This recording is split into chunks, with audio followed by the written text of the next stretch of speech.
Balotelli, Aguero! Hello and welcome to MCFC9320 TV. Well, another big night for City in the Champions League. We're away to Borussia Mönchengladbach in the knockout stages. Will we finally see Sergio get some minutes on the pitch? Please. I think he is key to the rest of our season. I really do. Not just the Champions League tonight. You know, we've got a lot of important games coming up as well. We've got West Ham coming up at the weekend. We're obviously still in the FA Cup, and we're in the final of the Carabao Cup. A little bit earlier, I caught up with TalkSport ITV and Dancing on Ice commentator Sam Matterface. This is what his thoughts are on everything, including City and the running to the end of the season. Hope you enjoy it. Well, this afternoon I am delighted to welcome not only TalkSport's chief commentator, not only ITV's chief commentator, but also Dancing on Ice commentator Sam Matterface. Thank you for joining us, Sam. Very much appreciated in this busy time for you. Andy, you wouldn't believe that ever since I started doing Dancing on Ice, I have had a couple of words added to my name. When I get introduced to people now, it's hello. This is Dancing on Ice with Sam Matterface. That's that's the way people refer to me now. Did that just come out of the blue? That did you apply for it, or was you approached for it? No.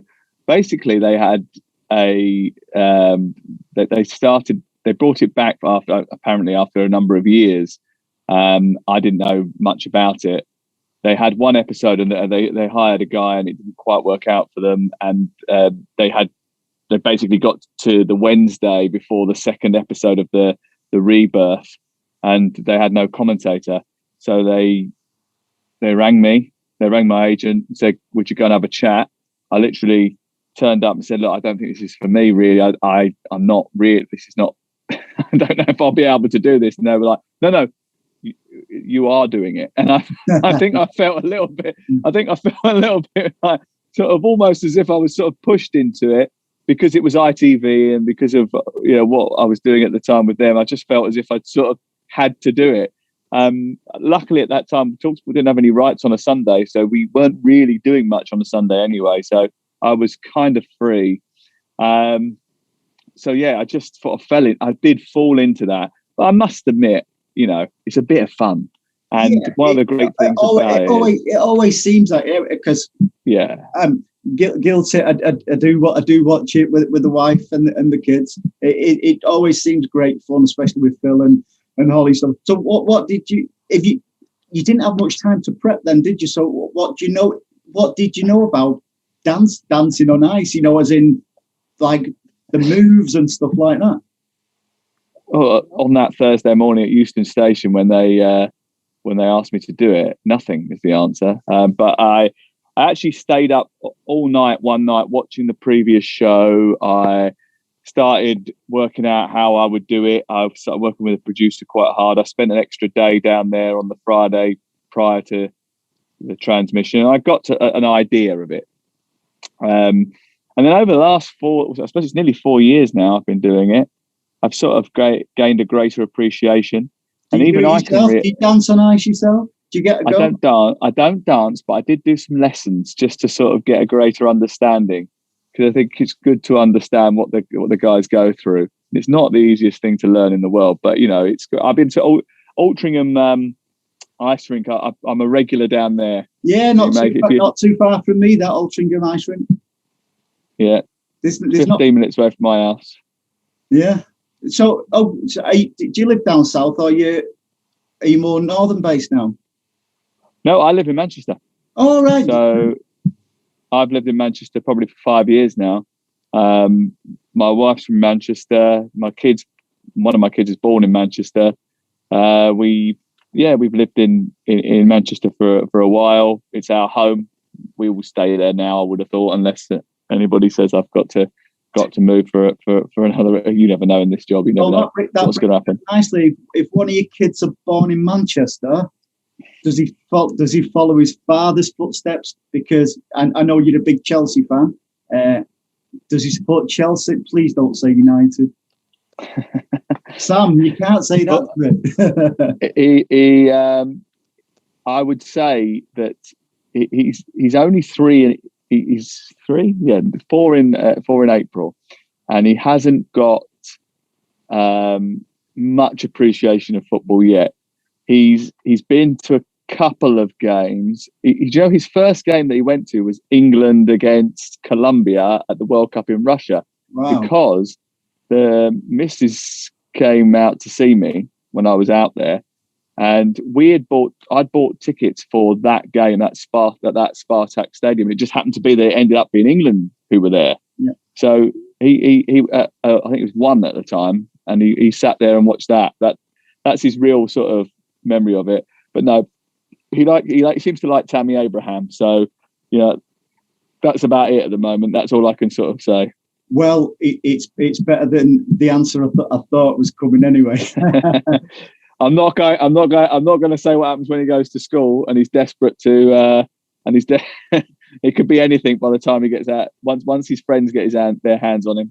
Yeah, absolutely. So yeah, as I say, you're a big Chelsea fan. You commentated on Chelsea's Champions League victory. What was it like for a fan to commentate on the team you support? Yeah, you say I'm a big Chelsea fan. I think you probably when I was growing up, I was massively into it, and that was obviously Chelsea, the team that I followed from when I was a kid, and I still follow them. But they're in terms of being a supporter, it's very different for me now. I don't have the experiences that supporters have. I do. Obviously, whenever I'm doing a Chelsea game, afterwards I might go down and bump into a few of my pals in the pub afterwards, which is quite a nice experience.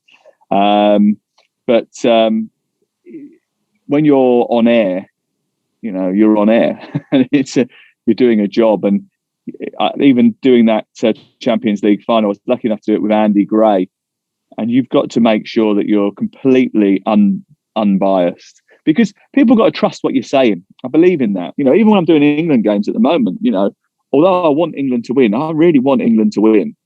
I have to make sure that the information that I'm giving is a true reflection of what's happening. There's a lot of cynicism, especially around England at the moment. I was going to say, Sam, one of the points that I was going to ask you, it's few and far between now where you get a commentator who not only gives you the stats and the facts of absolutely everything, but you're one of, I'd say, a handful of commentators who actually describe what's happening on the pitch as well. Because there's too many commentators what just give you stats and facts now. Like when I'm listening, that's fine when you're watching it on TV, but often when I listen to you on TalkSport commentate on various games, it's like you're actually at the match. You can tell which side the team's kicking to, and what's actually happening on the pitch. And I think that's a rarity today, and I think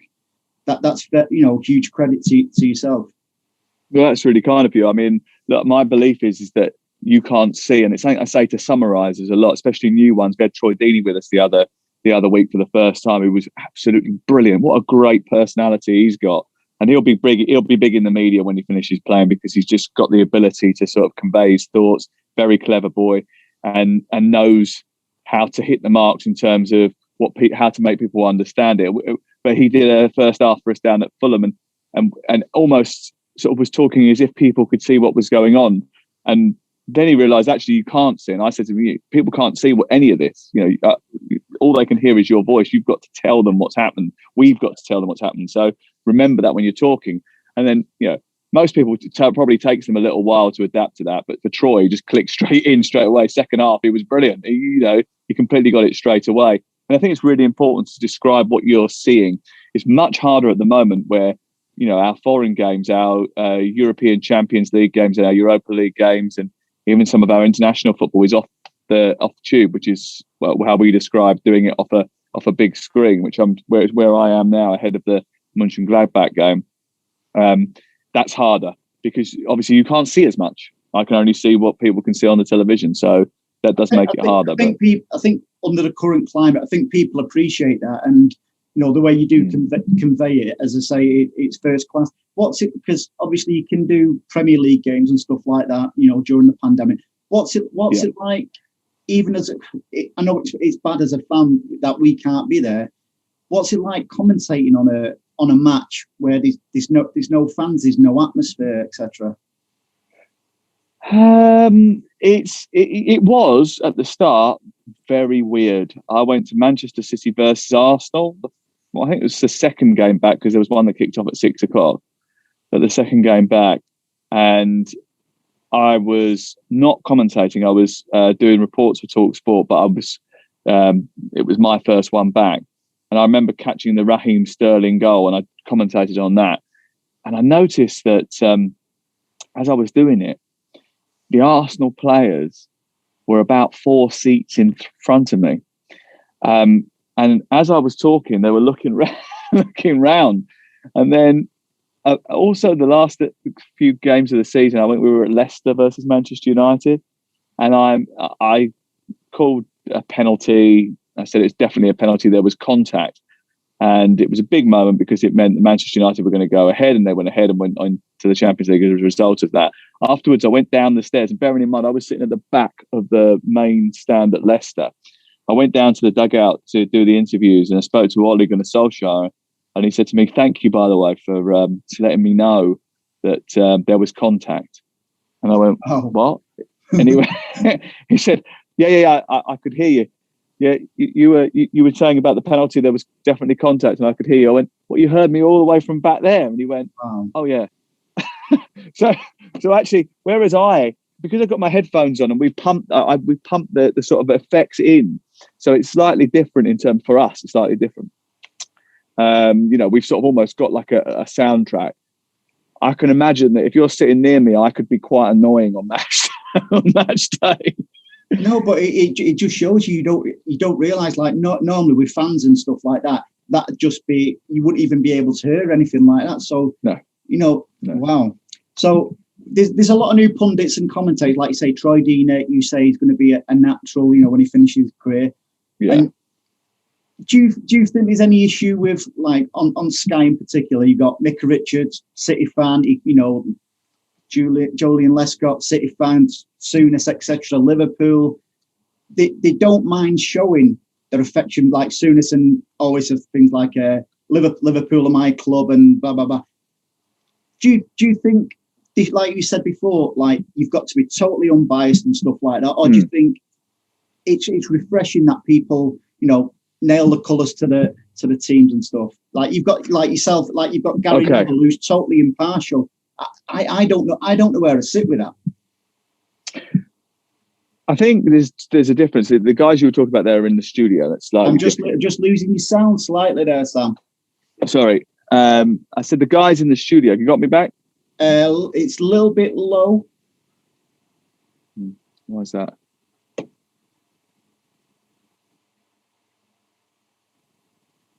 What about now? Yeah, that's fine. The guys in the studio, I think, is slightly different because they are in a situation where they've got a little bit more room and time to call something after the event. And, it's pretty obvious what has happened by the time it gets to them in the studio. When we're calling it live, Gary's part of a group of pundits, commentators that I've worked with, and I think he's brilliant as well. Yeah. Despite his history, I do think. But he manages to, and you have to step away from that in the moment. He will tell you if they're rubbish, he'll say they're rubbish. He's not going to lie about it and to give you a coloured view of, or a Manchester United coloured view of what is, he's not going to look through Manchester United coloured spectacles, I suppose, is probably what I'm trying to say. But I do think that the reason that Graham Souness, Micah, and Jolien and others have nailed their colours to the mast is because we all know, there's no point in lying. You can't say I haven't got a team. Everybody knows that if you like football, you've got a team. Yeah. There's not many people who are involved in football who haven't got a team. And I think in this day and age, especially when you get to the point where you're on Sky or whatever, they will try and find, people will try and find your team, and they will use it against you or I think speculation is actually worse. You're better off just saying this is the situation and this is what I care about, whatever. Yep. So I think, look, ultimately everyone's got a team. You might as well just say who it is, but I don't think that should influence I don't think that should make you one-eyed in a sense. I think in one sense, because if you ask, many City fans, it was a case of not too long ago where there was hardly any pundits had City connections and stuff like that, and that used to annoy us a little bit. So to see somebody like Micah, whatever he likes to be called, and the likes of Lescott, it is refreshing. It's like we're finally getting some City, because we've had the likes of McManaman and stuff like that, but we know although he played for City, his affection is for Liverpool, and rightly so. So it's great. What's your thoughts on Micah? The way he's embraced it. I think the three-way thing on Sky with himself, Roy Keane, and Souness, it's like a comedy show at times. It's really good. Oh, he's brilliant. He's brilliant. He's full of he's infectious. He's fun. He's knowledgeable. He's clever. He knows what he's doing. He puts the work in. He's great to be around. A football match. We're quite lucky in that because there's not many of us now, and we're all at games together, and we're the only ones there. We see sort of bits and pieces of one another. So, I mean, I don't know him very well, but whenever I've bumped into him, he's always been particularly happy to see everybody. You always hear him before you see him. So, he's great. He's great, and I think we're very lucky that we've got so many pundits in this country that have really taken the job seriously. And in America, it's a major thing. And I think maybe early on, maybe it was the broadcasters' fault that we didn't really give them as much training as much help as maybe they needed to first come off the pitch and into the commentary booth or the television studio. But I think we're much better at that now, and we have been for a few years. So we're developing pundits much better, and we've got better pundits as a result of that. I think that's for sure. We talk about not having really many City pundits up until recently. Well, that's probably because in terms of generation of the people that had retired or whatever, the people that were available to sort of give a word on Manchester City were probably from an era when Manchester City weren't competing for Premier League titles, and those sort of players. Do you mean when we was rubbish? Those sort of players commenting on Premier League winning sides probably doesn't have had the same weight. But now you've got someone who's certainly been a part of that and been a part of the success. I think Vinny Company, when he's not working for whoever he's working for managerial wise, I'm sure he'll do very well at that.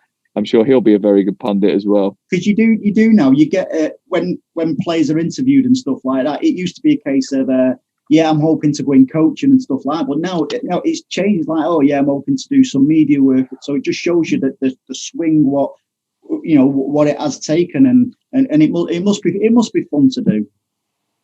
It's fun to do. It's the closest you can get to being involved. I find my job is the closest to playing the game without playing the game. I think that a lot of pundits feel that way. But I think more importantly, coaching is hard.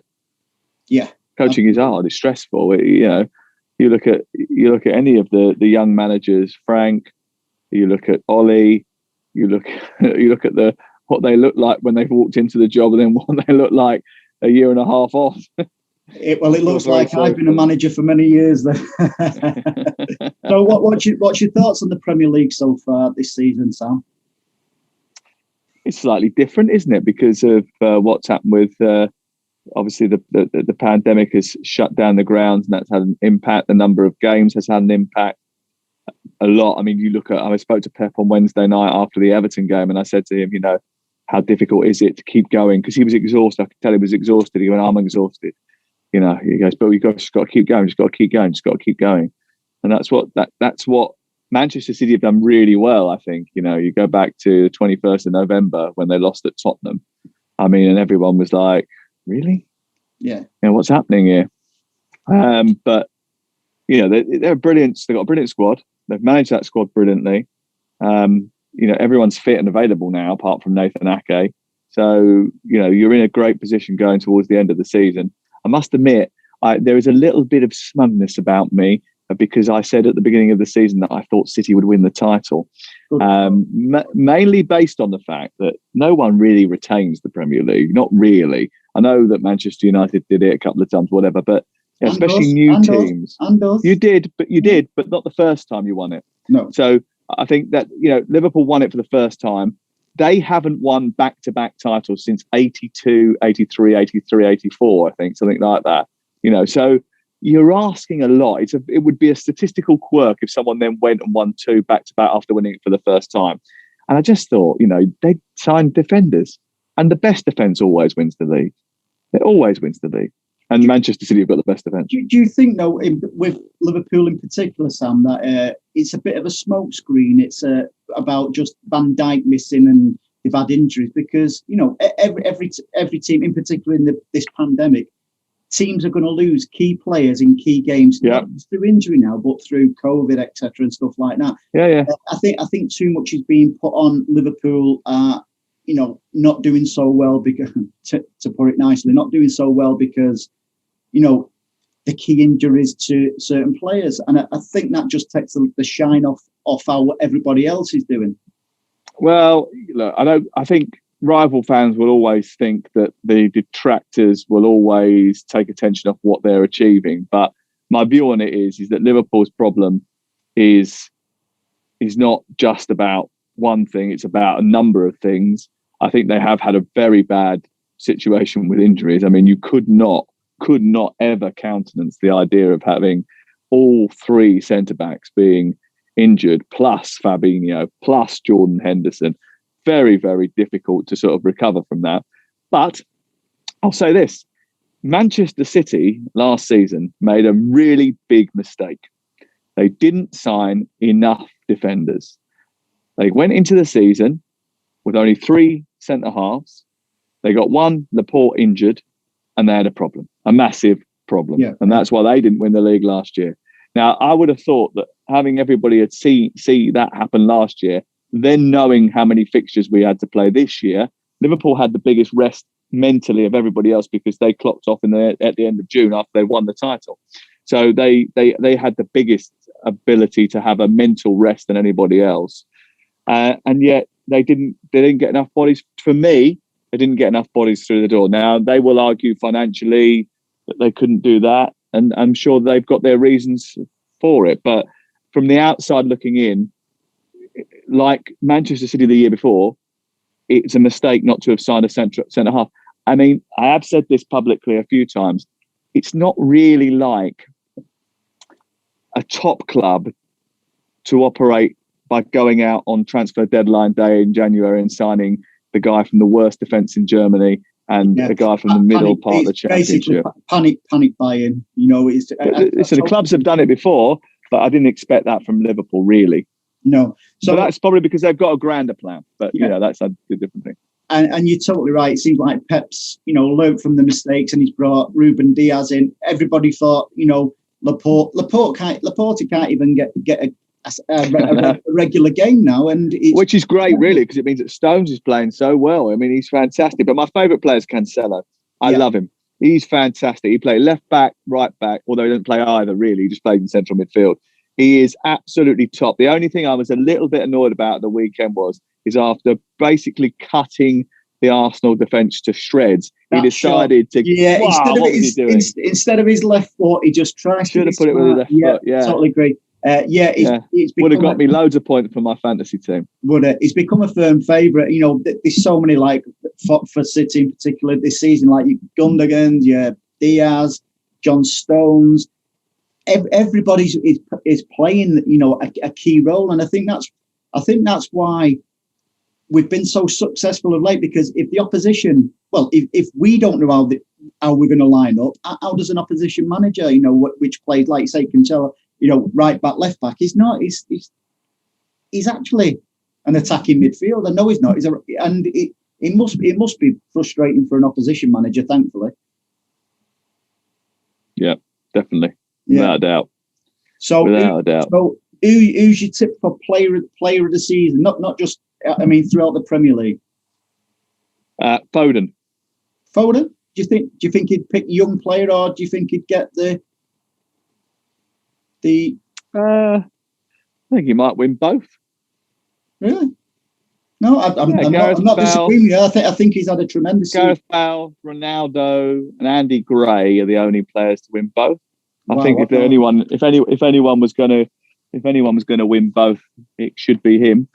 As Gareth Southgate said to me, he's been the best player in the country since he was 15. You know, so I think I've been lucky enough to watch him quite a lot. You could understand Gareth Southgate. He's got to break through to the City team for him to, to get the accolades what he has been getting. So, how far do you think City can go this season on all four? Well, I did ask Riyad Mahrez if they'd win all four last Wednesday night, and I don't think it went down particularly well. No. But they should win they're in the final of the Carabao Cup.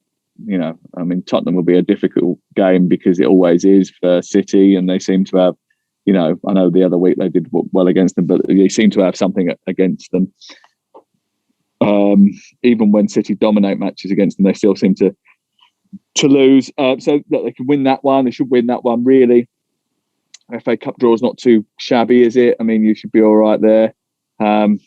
The way things are going at the moment, you don't look like you're ever going to lose again. I'm not sure that will be the case, obviously, until the end of the season. As Pep said yesterday, they will lose one game at some stage.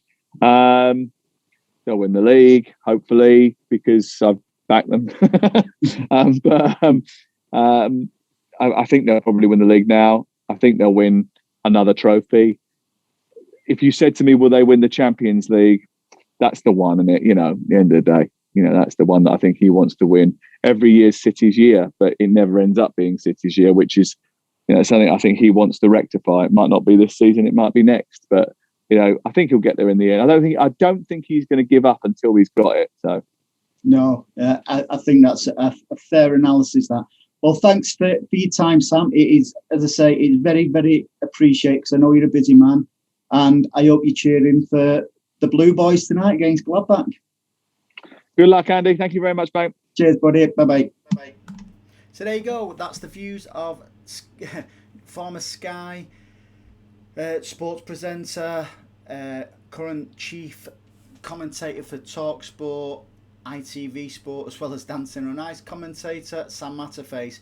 As you'll probably agree, what a fantastic fella he is, and very, very knowledgeable. And not only that, he was very, very honest in his analysis. Hope you enjoyed it, and if you want to get involved in the show, you know what to do.